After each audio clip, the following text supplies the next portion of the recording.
Hello, bienvenue. On va procéder au communément appelé le room tour de bébé. Je vous laisse me suivre. Alors, l'idée qu'on a voulu instaurer, mettre en place, c'est quelque chose de pas trop chargé. Voilà, presque, je vais pas utiliser le terme minimaliste parce qu'on peut trouver bien plus minimaliste que ça, mais en tout cas pas trop chargé. J'ai l'impression de ça, c'est le premier point. Et le deuxième point, c'est que voilà, on attend notre troisième bébé. On en a eu deux il y a 8 ans et il y a 6 ans et demi. On pensait s'arrêter là, on a tout donné, on a tout revendu et bébé 3 arrive incessamment. Et donc on a dû se rééquiper, donc flemme de tout racheter. Et pour la très grande majorité des affaires, voilà, c'était soit d'occasion, soit on a réutilisé des choses qu'on avait déjà précédents appartements. On va voir ça tout de suite ensemble. Donc on va commencer typiquement par ce dressing. Enfin, observateurs d'entre vous ont déjà remarqué qu'il s'agit d'une bibliothèque qu'on a aménagée et qui peut faire largement le job d'armoire de bébé pendant ses premières années. Qu'est-ce qu'on a fait? Alors, je vous laisse vous rapprocher. On a installé une tringle avec des supports pour en faire un suspensoir. Une penderie, voilà, plus adapté comme terme. Parce que moi je suis de la team on suspend les affaires, peut-être à outrance. Mais voilà, moi j'aime bien comme ça me permet de voir rapidement ce qui est dispo. Donc ça c'est le premier espace. On a mis sinon donc ces sortes de box, hein, ces sortes de boîtes qu'on a trouvées chez Ikea, comme la bibliothèque d'ailleurs. Et on s'est organisé comment? Parce que je sais que ça c'est des choses qui intéressent pas mal d'entre vous, comment on s'organise pour le rangement. Donc ici on a mis tous les bodys, les pyjamas qui sont en cours d'utilisation. Et de ce côté-là, c'est ce qui va arriver plus tard. Ici, on a mis tout ce qui est bavoir, donc pour l'instant bien rangé. Je ne garantis en rien que ce sera le cas dans les semaines qui vont suivre.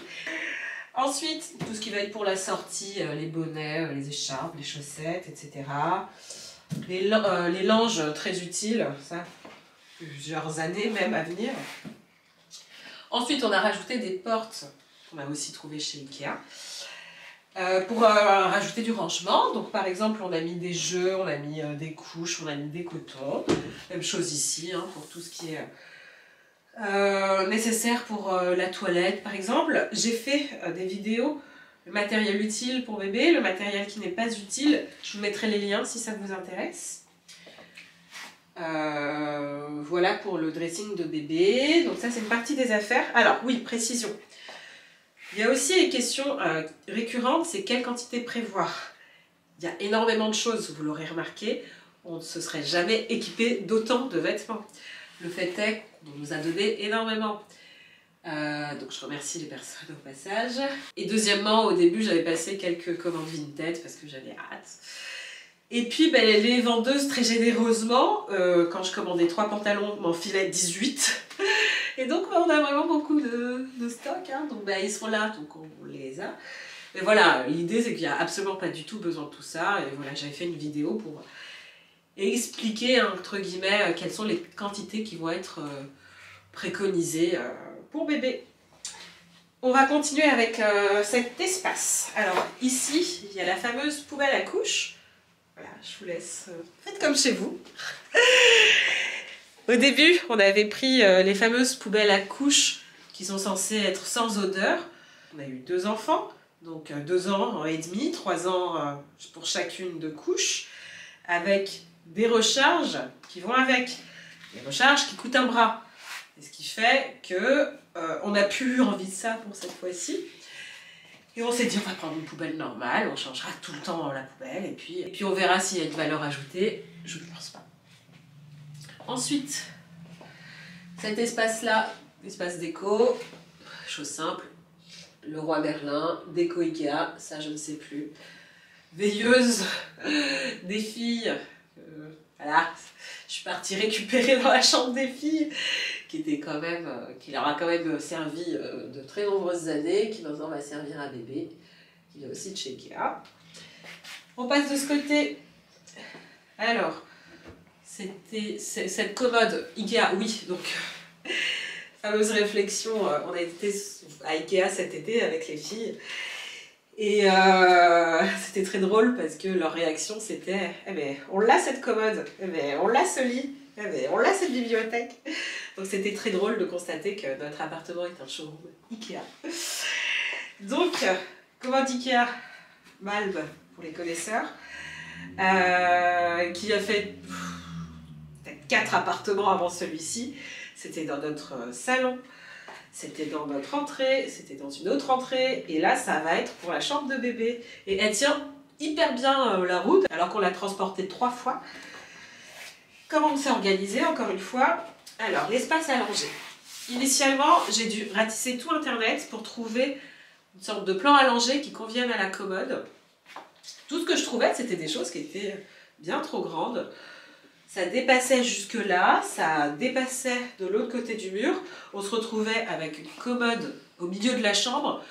Autant dire que c'est une chambre qui fait 9-10 mètres carrés, je sais plus, peut-être 10 mètres carrés. Et on ne pouvait pas se retrouver avec une commode au milieu de la chambre.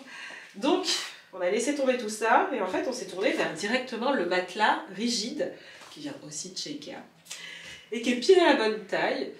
Voilà, donc pour l'organisation, on se met là. Ici, on a les tenues, ici, on a les bodys, ici, on a les pyjamas, et ici, on a les pantalons, comme je vous invite à venir constater. Donc, les pantalons, donc, pour les petites tailles, les grandes tailles, des réserves pour la poubelle. On enchaîne pour tout ce qui va être sommeil. Donc, sommeil gigoteuse. Voilà, parce qu'on fait dormir bébé sur le dos, sans couverture, sans oreiller, sans rien dans le lit, hormis la gigoteuse. Ensuite, tout ce qui va être à l'aise, pour essayer d'éviter de ruiner matelas et draps et compagnie. Donc à l'aise, drap, enfin drap housse, hein, bien sûr, dans le matelas. Ensuite, des réserves de couches, des réserves de coton. Ici, on a des petits paniers qui viennent, vous savez d'où, pour tout ce qui est couches, coton, sérum fille, petits accessoires comme les peignes. Ici, on a tout ce qui va être sortie de bain. Ça, vous pouvez utiliser une serviette, hein, mais bon, le côté sortie de bain avec la capuche qu'on met sur la tête de bébé et on l'enveloppe. On aime bien, je trouve ça pratique. Tout ce qui est sorti, petit manteau, voilà, bébé qui arrive en février. Et puis tout ce qui est combi pilote, voilà, j'en avais parlé dans la vidéo sur matériel de puériculture. Plan allongé d'extérieur, très pratique également. Ensuite, matériel de puériculture. Dans la vidéo sur le matériel de puériculture, j'ai oublié de vous parler du porte-bébé. Donc c'est celui-là qu'on a trouvé également d'occasion 10 balles sur le bon coin. Parce qu'au début, on en avait un qui n'était pas du tout ergonomique. Bébé était mal installé, elle pleurait, nous on avait mal au dos. Donc c'est vraiment l'intérêt de ces vidéos et de se renseigner d'une manière générale pour éviter d'acheter en double le matériel, et ce que nous on a beaucoup fait. Et puis maintenant qu'on est éclairé sur la question, bien grand mot, on va direct au but. Ensuite le babyphone. Donc ça c'est l'ancien qu'on avait pour nos filles. Là j'avoue pour cette grossesse-ci j'ai craqué.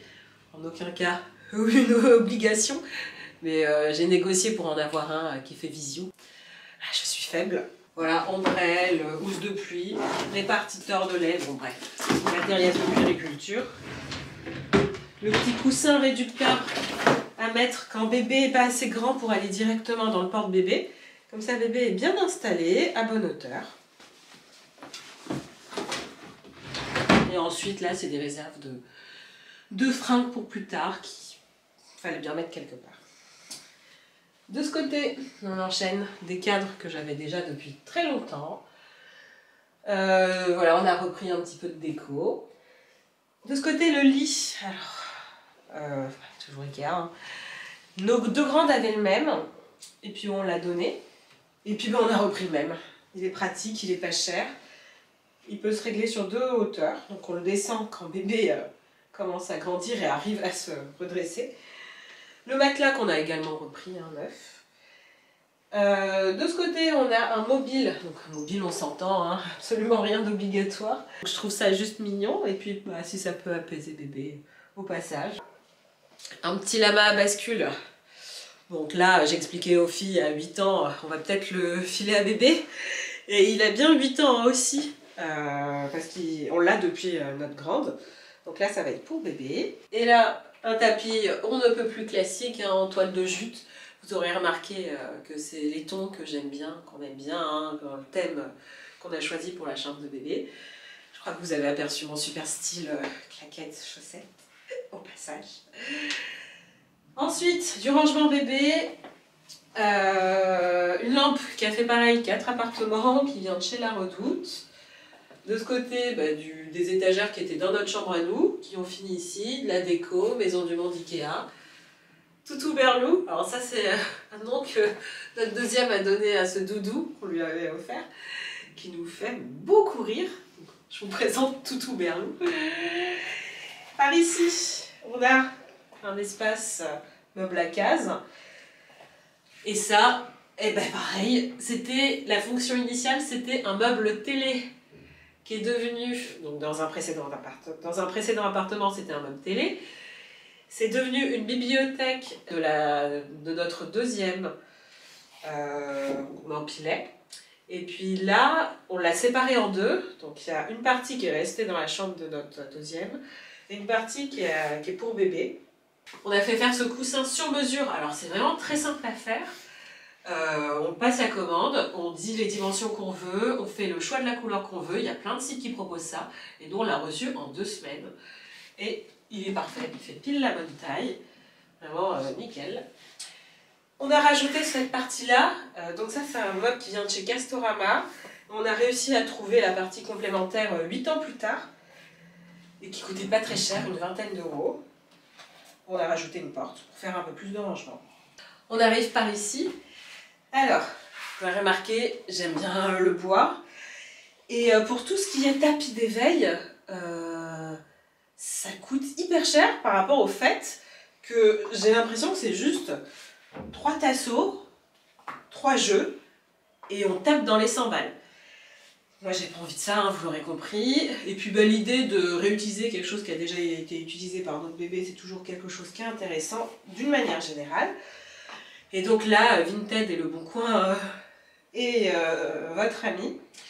Donc ça, celui-ci, on l'a trouvé pour 10 € au lieu de 100 sur Vinted. Et il est arrivé très vite, en excellent état. Donc on est très content. Une bibliothèque qui a aussi fait plein d'appartements. Avec des livres que pour le coup on avait gardés. Donc bébé a déjà pas mal de choses. Par ici, une lampe qu'on aime aussi beaucoup, qui a aussi beaucoup servi, qu'on avait à l'époque acheté chez Leroy Merlin et qui va bien avec le reste de la chambre, j'ai l'impression. Voilà pour tout ce qui est room tour. Je vais juste rajouter une petite précision parce que je sais que ça c'est des questions qui vont m'être posées. C'est les références peinture. C'est une peinture qui vient de chez Leroy Merlin. La gamme, c'est la gamme Envie et la teinte, c'est la teinte vert fumé. Alors ce qu'on a fait, parce que moi je suis jamais contente des teintes toutes prêtes, je suis obligée de bricoler, rajouter ma petite touche personnelle, c'est que je l'ai mélangé moitié de blanc et moitié de la peinture originelle, pour trouver ma teinte que je voulais, et c'est exactement ce que je voulais, que ce soit de jour ou de nuit, parce qu'en plus, oui, ça peut changer en fonction de la lumière, mais là, dans tous les cas, j'en suis ravie. Et en plus, un tout petit pot, vu qu'on a rajouté la moitié de blanc, a suffi pour faire la moitié du mur. Et donc, solution économique, en plus d'être esthétique. On a mis 2 tasseaux qu'on a trouvés chez Bricorama pour 2 balles chaque tasseau. Et puis, c'était fini. Donc voilà, J'ai aussi des retours de gens qui me disent que c'est intéressant de se rendre compte qu'on n'a pas besoin de se ruiner pour accueillir un bébé. Autant nous on l'a fait pour le premier parce qu'on ne connaissait rien et que c'est franchement pas facile de s'y retrouver. Autant pour le troisième, je pense qu'on a pas mal optimisé. Donc si ça peut vous servir, si ça vous a servi, si ça vous a aidé, moi je serais aussi curieuse d'avoir vos retours en commentaire. Si c'est des thèmes qui vous intéressent, n'hésitez pas à vous abonner. On a aussi refait les chambres des grandes, donc si c'est des choses qui peuvent vous intéresser, n'hésitez pas à me le dire. Il y aura donc d'autres thématiques, que ce soit puériculture, déco, comme je viens de l'évoquer, sortie. Donc voilà, n'hésitez pas aussi à me dire qu'est-ce qui pourrait vous intéresser. Je vous remercie d'avoir regardé cette vidéo et je vous dis à très bientôt. Bye!